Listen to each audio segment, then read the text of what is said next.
My husband threw his drink in my face at a party and told everyone, "That's what she gets for looking at other men."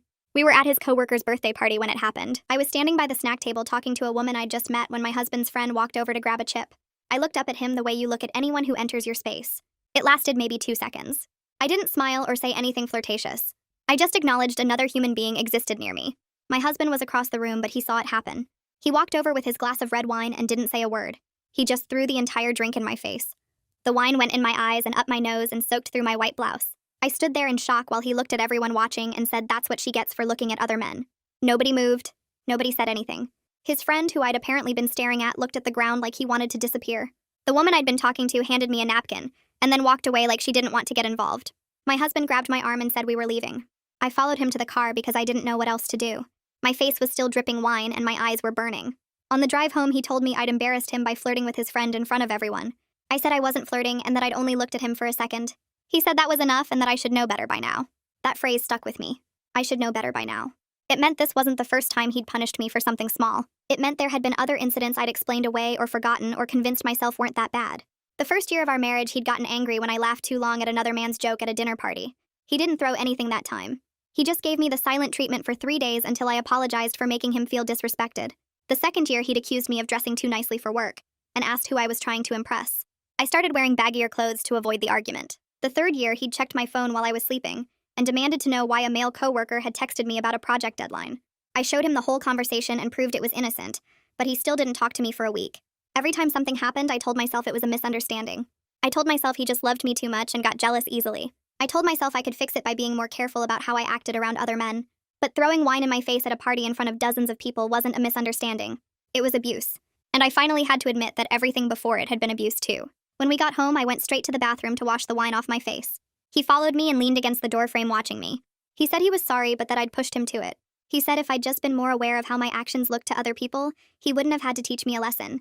He said he loved me, and that's why he cared so much about what I did. I looked at him in the mirror and saw him clearly for the first time in 4 years. He wasn't sorry. He was justifying. He wasn't loving me.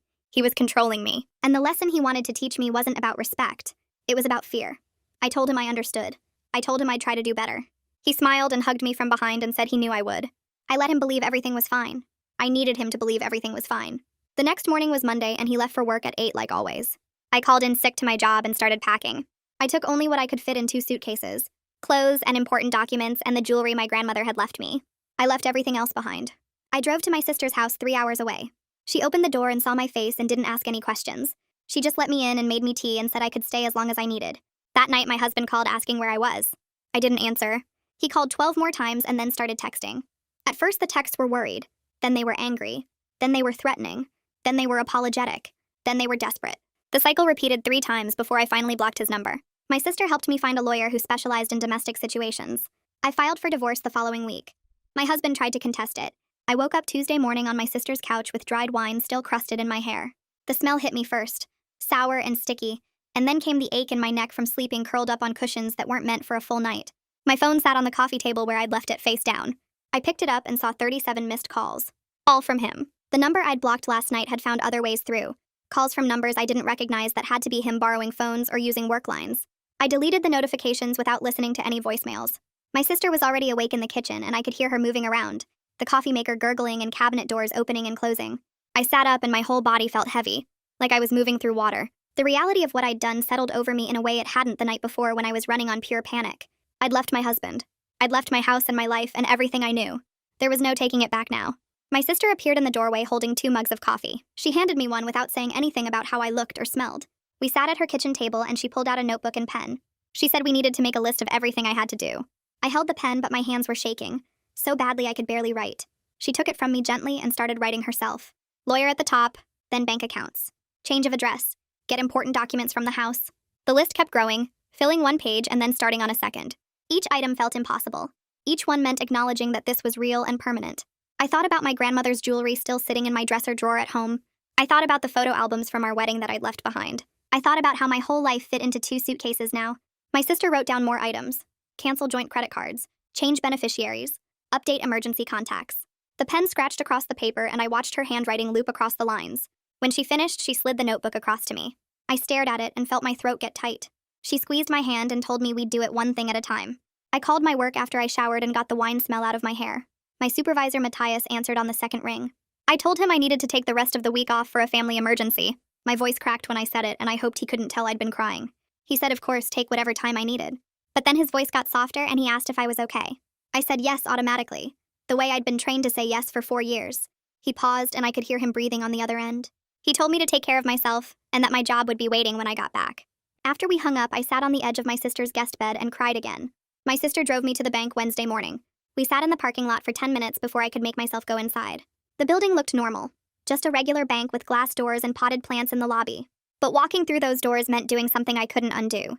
It meant taking money that was ours and making it mine. It meant my husband would know I was serious. The woman at the desk asked how she could help us. I explained that I needed to separate joint accounts from my husband. Her professional smile stayed in place, but I saw her glance at her colleague across the room. They had a whole silent conversation with their eyes that I pretended not to notice. She asked for my ID and account information. My hands shook filling out the paperwork. She explained that since both names were on the account, I had every legal right to withdraw funds or close it entirely. She said it in a way that made me think she'd had this conversation before with other women sitting in the same chair. The process took 2 hours. She had to verify my identity 3 times and get manager approval and print out statements going back years. My sister sat next to me the whole time, scrolling through her phone but staying close enough that our shoulders touched. When it was finally done, the woman handed me a folder with all the new account information. She told me the joint account was now closed and the funds had been split exactly in half between my new account and a check made out to my husband. I stared at the check sitting on the desk. $17,000. Half of everything we'd saved together. It felt both fair and like I was stealing from him, even though I knew that made no sense. We drove to a different bank across town where I opened a completely new account that he'd have no way of accessing. The representative there was younger and didn't ask questions. I deposited my half of the savings and watched the receipt print out. $17,000. It wasn't enough to live on for long, maybe 6 months if I was careful, but it gave me options while I figured out what came next. That night, I lay awake on my sister's couch thinking about the money. In the morning, my husband would see that the account was empty. He'd see the check and know I'd taken exactly half. He'd know I was planning to stay gone. Thursday morning came too fast. My sister drove me to the courthouse because my hands were shaking too badly to hold the steering wheel. The building was huge and gray with metal detectors at every entrance and people everywhere moving with purpose, like they knew exactly where they were going. I didn't know where anything was. My sister held my arm and guided me through the security line where I had to empty my pockets and put my purse on a conveyor belt. The guard waved us through and we stood in the main lobby looking at a directory board with dozens of room numbers and department names that meant nothing to me. Caitlin had texted me the room number, but I couldn't make sense of the building layout. A woman in a uniform asked if we needed help, and my sister explained we were looking for the family court clerk's office. The woman pointed down a hallway to the left and said third door on the right. We walked past people sitting on benches in the hallway, some of them crying, some of them arguing quietly with lawyers in suits. The clerk's office had a long counter with bulletproof glass and a small opening at the bottom to pass papers through. I gave my name to the woman behind the glass and she handed me a clipboard with forms attached. The forms asked for everything. My full legal name, my husband's full legal name, our address, how long we'd been married, whether we had children, whether there was domestic violence, whether I wanted a restraining order. My hand cramped up writing and I had to stop twice to shake it out. The woman behind the glass watched me with tired eyes like she'd seen hundreds of women fill out these exact forms. When I finished, she took the clipboard back and typed information into her computer for what felt like forever. Then she printed out more papers and slid them through the opening along with a number on a slip of paper.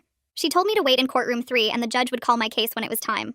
Courtroom 3 had wooden benches like church pews and a raised platform at the front where the judge would sit. There were maybe 20 other people scattered around the room, all of them waiting for their own cases to be called. My sister and I sat in the back row and I held the papers in my lap, reading them over and over without really understanding what they said. The legal language made everything sound cold and official, like my marriage was just a contract being terminated instead of 4 years of my life ending. A bailiff came in through a side door and told everyone to rise. The judge entered wearing black robes and sat down at the bench. She was younger than I expected, maybe in her 40s, with dark hair pulled back in a bun.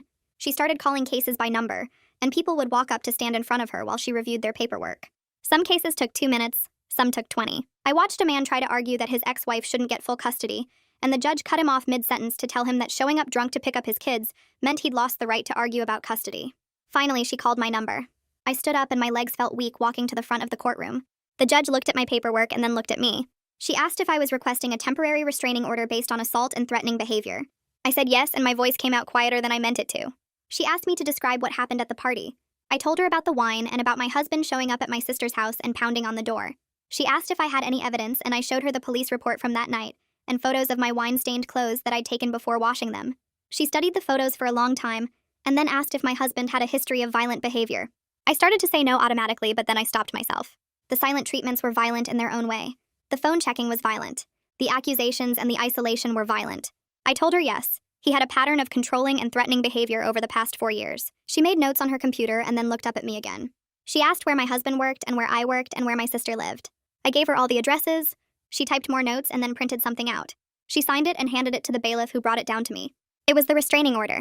She said it was effective immediately, and that my husband had to stay at least 500 feet away from me, my sister, my workplace, and my sister's home. She said a process server would deliver the papers to him at his workplace tomorrow, and that if he violated the order, he would be arrested. She asked if I understood, and I said yes. She told me to be safe and then called the next case number. The whole thing took maybe 10 minutes. I walked back to where my sister was sitting and showed her the papers. She squeezed my hand and we left the courtroom. In the hallway, I started crying and couldn't stop. My sister pulled me into a corner away from other people and let me cry into her shoulder until I ran out of tears. We drove home in silence and I stared at the restraining order the whole way. 500 feet. That was the distance that now had to exist between me and the man I'd been married to for 4 years. It felt both like too much space and not nearly enough. Friday, I spent going through the 2 suitcases I'd packed when I left. I laid everything out on my sister's guest bed to see what I actually had. 3 pairs of jeans, 5 shirts, 1 dress, underwear and socks, my toothbrush and some makeup, my birth certificate and social security card, my grandmother's jewelry. That was it. That was everything I'd grabbed in my panic to get out. I realized I'd forgotten my winter coat and all my sweaters. I'd forgotten the photo albums from our wedding and from trips we'd taken. I'd forgotten my grandmother's recipe box that I'd promised my mom I'd keep safe. I'd forgotten my favorite books and the blanket my sister had made me for Christmas 2 years ago. All of it was still in the house with him. I called Caitlin and told her about everything I'd left behind. She said we could arrange a police escort to go back and get more belongings, but not until after he'd been served with the restraining order papers. She said it was safer to wait until he knew there would be legal consequences if he tried anything. So I had to wait. I had to sit in my sister's house wearing the same 5 shirts on rotation and sleeping under a borrowed blanket, while all my things stayed in a house I couldn't go back to. Monday morning, Caitlin called me before I'd even finished my coffee. She said my husband's response to being served had arrived through his lawyer. His lawyer's name was Nathan Pierce, and he'd sent a formal letter contesting the divorce. The letter said I'd abandoned the marriage without cause, and that my husband wanted me to pay half the legal fees since I was the one who'd chosen to leave. Caitlin read parts of the letter out loud to me over the phone, and I felt sick hearing the words. Abandoned without cause. Like 4 years of controlling behavior and getting wine thrown in my face didn't count as cause. Like I'd just woken up one day and decided to destroy our marriage for no reason. Caitlin's voice got firm when she explained this was a common intimidation tactic. She said his claims wouldn't hold up in court because I had evidence of abuse and threatening behavior. But she also said it meant the divorce would take longer and cost more money than if he'd agreed to proceed cooperatively. She said we should expect him to fight everything, to drag out every step of the process, to make it as difficult and expensive as possible. I asked her how much longer and how much more money, and she said probably 6 months minimum and several $1,000s more in legal fees. I felt the weight of it settle on my shoulders. 6 more months of this. 6 more months of legal battles and court dates and him trying to punish me through lawyers and paperwork. 6 more months before I could actually be free. Wednesday morning, I woke up with my stomach in knots, knowing I had to face him in court. Caitlin picked me up at 9 and we drove to the courthouse together while she explained what would happen during the hearing. She said the judge would review the temporary restraining order and decide whether to extend it based on evidence of ongoing threat. My husband's lawyer would argue against it, and I might have to testify about what happened. The courthouse was old and intimidating with marble floors and high ceilings that made every sound echo. We went through security and found the right courtroom on the 3rd floor. Caitlin checked in with the clerk while I sat on a wooden bench in the hallway trying to control my breathing. Then I saw him walking down the hall with his lawyer, Nathan. My husband wore a dark suit and tie and looked calm and professional, like he was heading to a business meeting instead of a hearing about abusing his wife. He glanced at me once and his expression was neutral, almost concerned, like he was the reasonable one and I was overreacting. That look made me question everything for a second. Had I blown things out of proportion? Was throwing wine really that bad? Maybe I should have tried harder to work things out. Then I remembered the feeling of wine burning my eyes and soaking through my clothes while everyone stared. I remembered him grabbing my arm and the way he justified it afterward. I remembered 3 years of walking on eggshells and changing how I dressed and apologizing for things that weren't my fault. The clerk called us into the courtroom and we took our seats at separate tables. The judge was a woman in her 50s with gray hair pulled back in a bun. She looked tired, like she'd heard too many of these cases. Nathan stood up first and started talking about how my husband was a devoted spouse who made one mistake in a moment of stress.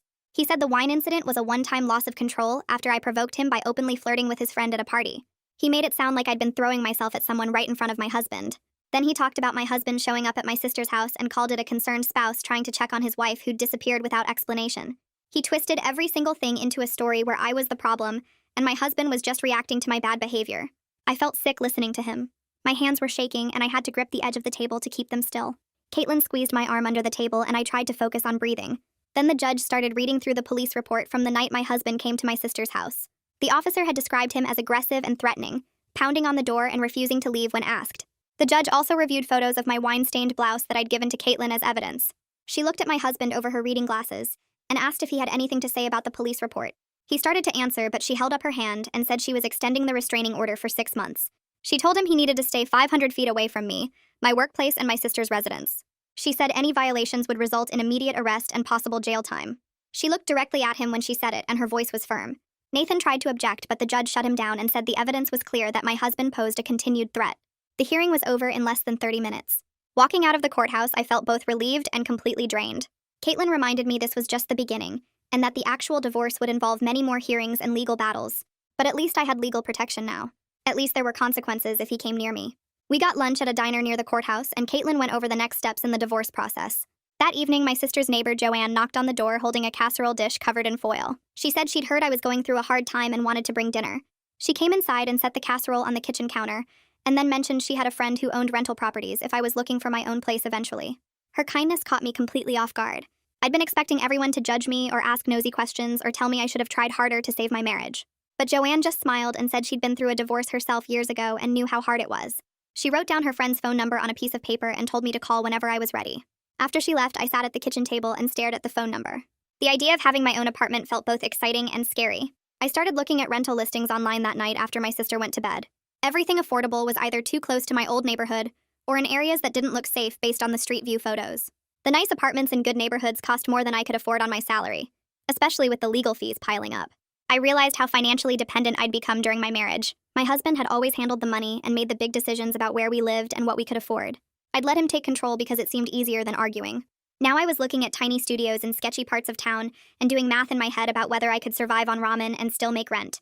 The search made me feel small and powerless. Thursday afternoon, I was sitting on my sister's couch scrolling through more apartment listings when my phone buzzed with an email notification. The sender name was someone I didn't recognize, but the subject line said, "We need to talk."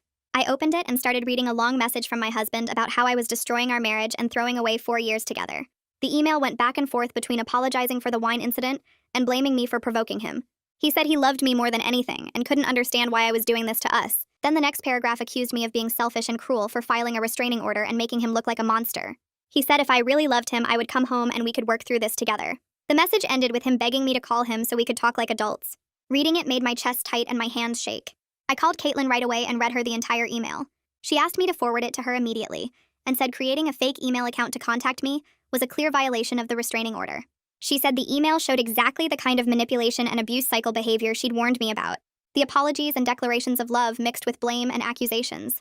The way he made his actions my responsibility. She told me to forward the email to the police as well, and not to respond to him under any circumstances. I sent the email to both Caitlin and the police department. Within a few hours, a detective called me back and said they'd traced the email to my husband's home IP address. They were going to arrest him for violating the restraining order. I felt relieved but also guilty, which surprised me. Part of me still felt responsible for what happened to him, even though he'd chosen to break the law. The detective said they'd picked him up at his house and he'd spend at least 1 night in jail before he could post bail. That night, I had my regular therapy session with Madison. I told her about the email and the arrest and how guilty I felt. She helped me understand that feeling guilty was a conditioned response from years of my husband telling me his actions were my fault. She said we needed to work on separating his choices from my reactions. He chose to violate the restraining order. He chose to send that email. Those were his decisions and his consequences, not mine. We spent the rest of the session talking about how to recognize when I was taking responsibility for things that weren't my responsibility. The next week, Caitlin called to tell me the divorce was moving into the discovery phase. Both sides had to disclose all financial information, including bank statements, tax returns, pay stubs, and documentation of assets and debts. She said my husband's lawyer had requested extensive documentation about my spending habits and work history going back 5 years. Caitlin explained this was another intimidation tactic meant to make me feel invaded and overwhelmed.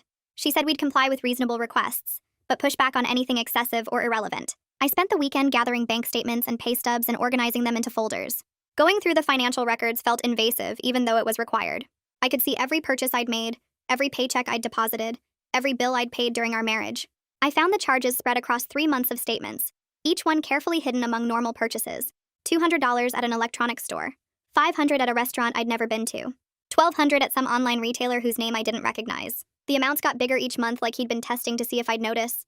I took pictures of every statement with my phone and sent them to Caitlin along with a message asking if this was legal.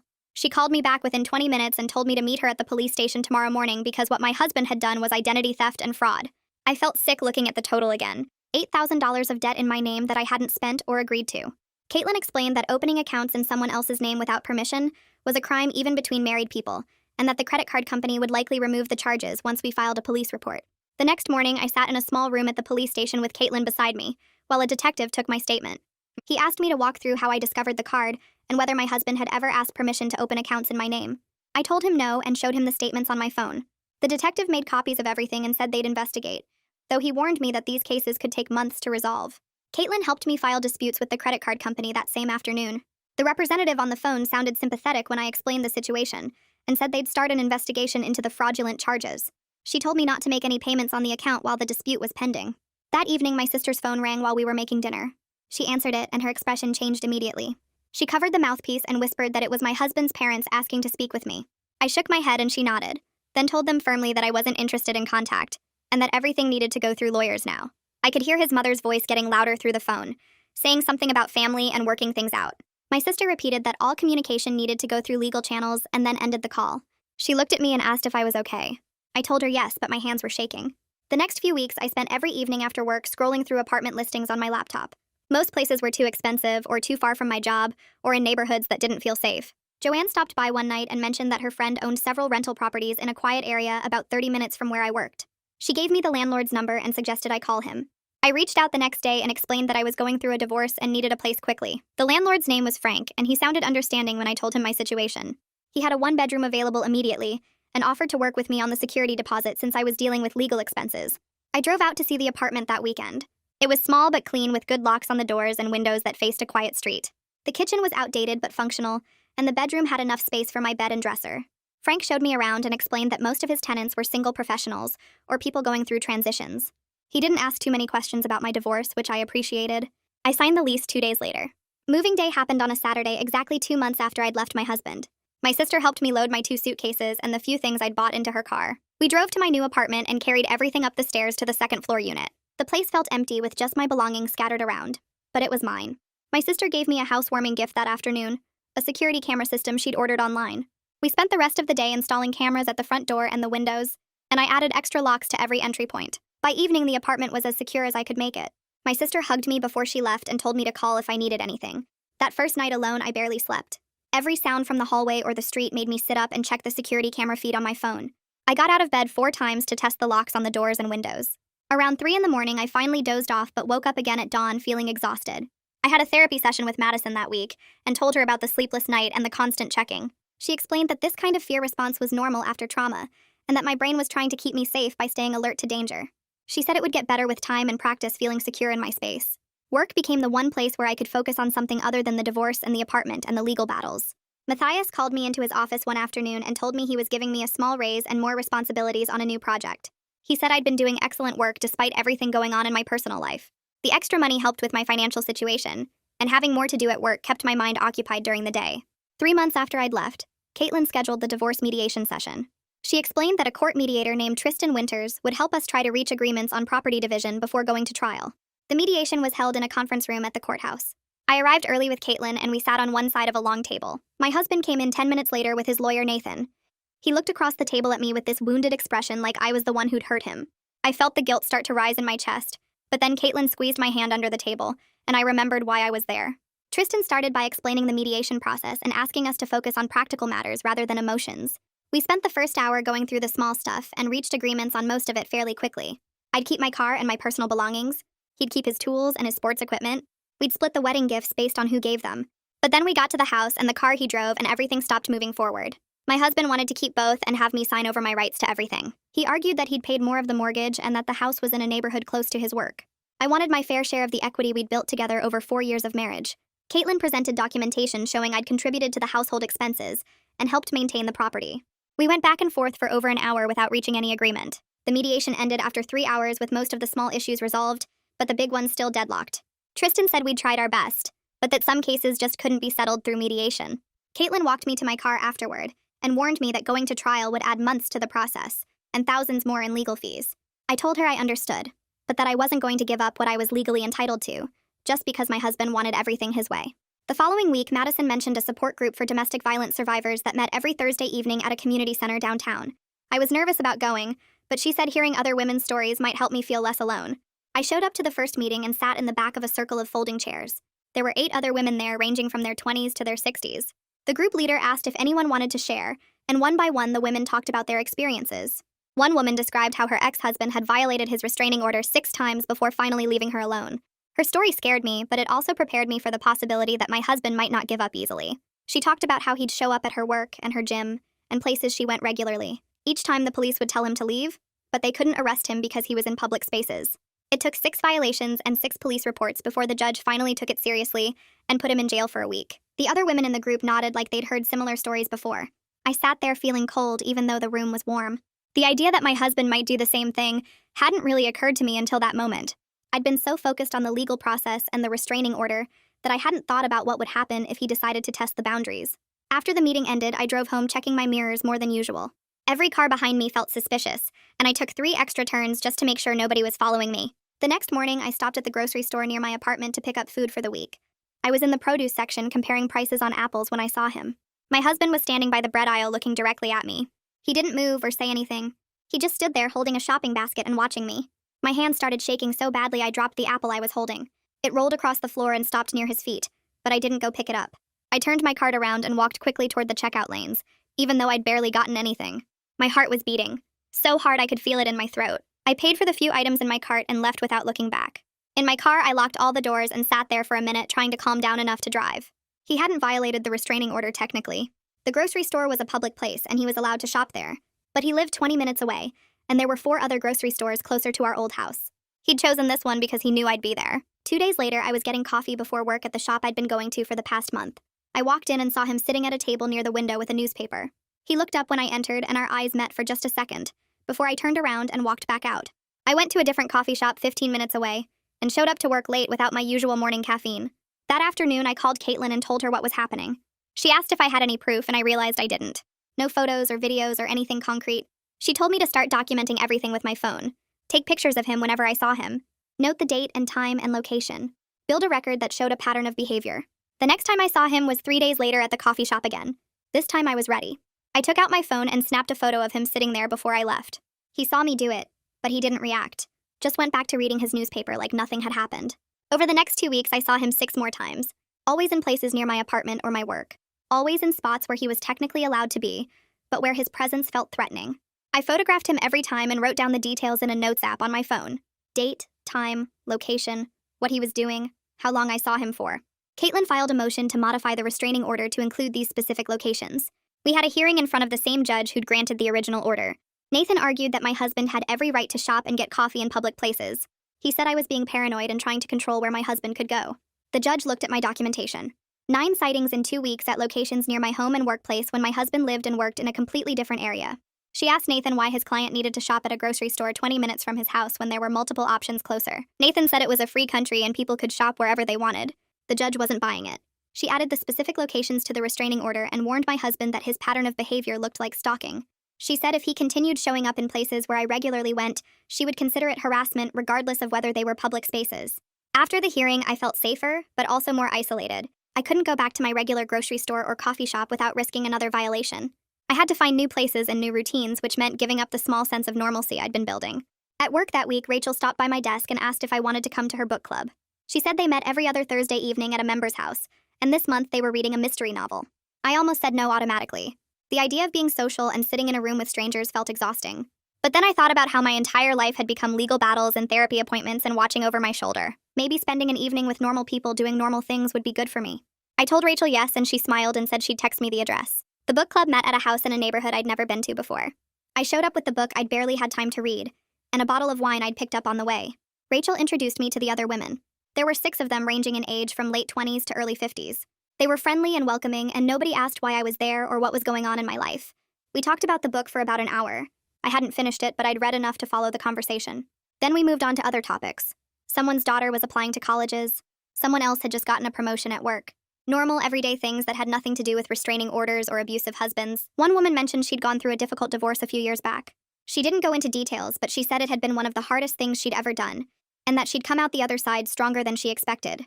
She looked at me when she said it like maybe Rachel had told her something about my situation. But her comment felt genuine and hopeful rather than pitying. Driving home that night, I felt lighter than I had in months. Being around people who treated me like a regular person instead of a victim or a legal case had reminded me that life could eventually feel normal again. 4 months after I'd left my husband, I met someone at the coffee shop I'd started going to on the other side of town. He was in line behind me, and we started talking while we waited. Just casual conversation about the weather and how long the line was taking. He asked if I came here often, and I said I'd just started coming a few weeks ago. He said he'd been coming for years and recommended their breakfast sandwiches. We talked for a few more minutes, and then he asked if I'd like to get coffee together sometime. My immediate reaction was panic. But he seemed nice and normal, and it had been so long since anyone had shown interest in me that I said yes before I could talk myself out of it. We met the following Saturday for coffee. Just coffee and conversation in a public place during the daytime. He told me about his job in accounting and his dog and his hobby of building model trains. I told him about my work and kept everything else vague. The whole time I was anxious and watching the door. Every time someone walked in, I tensed up expecting to see my husband. I couldn't focus on what this man was saying because I was too busy scanning the room and planning escape routes. After an hour, I made an excuse about needing to run errands and left. He seemed disappointed, but he said he'd like to see me again. I said maybe, and knew I wouldn't. At my next therapy session, I told Madison about the date. She asked how it had felt, and I admitted I'd been too anxious to enjoy any of it. She said that was completely normal, and that it was probably too soon for me to think about dating. She said I needed to focus on healing and rebuilding my sense of self before I could be ready for a relationship with someone new. Part of me felt relieved hearing that. Like I had permission to not be ready, and didn't have to force myself to move forward faster than I could handle.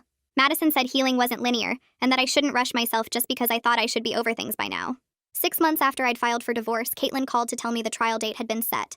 We'd be going to court in 3 weeks to settle the remaining issues about the house and the car. She said we needed to meet several times before then to prepare. She'd be doing practice questioning to get me ready for what Nathan would ask.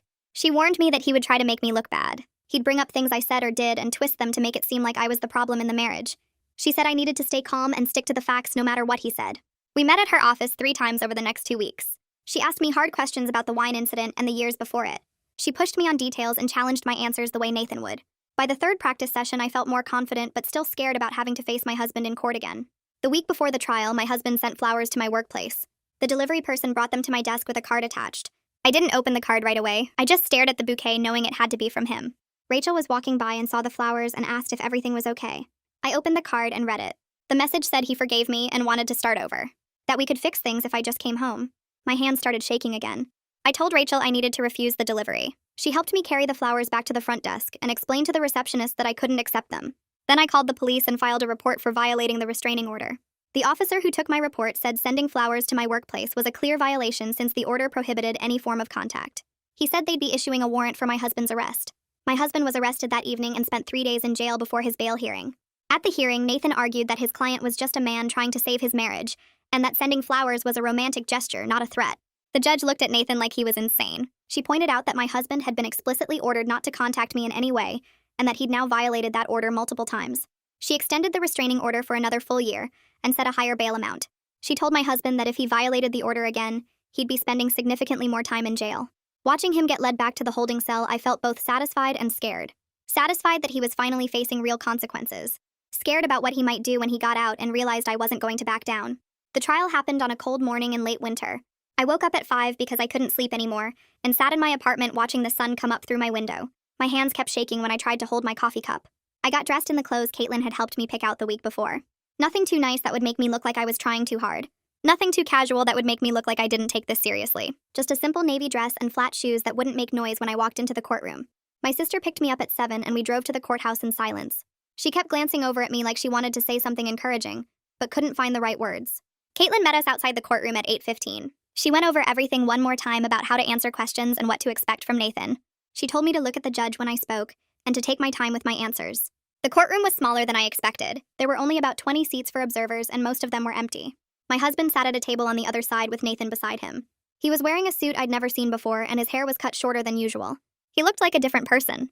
Someone calm and reasonable who would never throw wine in anyone's face. The judge came in, and we all stood up. She was an older woman with gray hair pulled back in a bun and reading glasses on a chain around her neck. She told everyone to sit and started going through the preliminary stuff about what we were here to decide. Then Caitlin called me to the witness stand. I walked up and put my hand on the Bible and swore to tell the truth. My voice came out steadier than I expected. Caitlin started with easy questions about how long we'd been married and where we lived. Then she asked me to describe what happened at the party. I told the whole story about standing by the snack table and looking up when his friend came over. About the wine hitting my face and going in my eyes. About him saying that's what I get for looking at other men. About everyone watching and nobody saying anything. Nathan objected twice during my testimony, but the judge overruled him both times. Then Caitlin asked about the years before the party. I described the silent treatments and the phone checking and the accusations about my clothes. I explained how he'd made me apologize for laughing at someone's joke, and how he'd shown up at my work without warning to check on me. Nathan objected again and said I was bringing up irrelevant past incidents to make his client look bad. The judge told him the pattern of behavior was relevant to understanding the current situation. Caitlin asked about the financial abuse.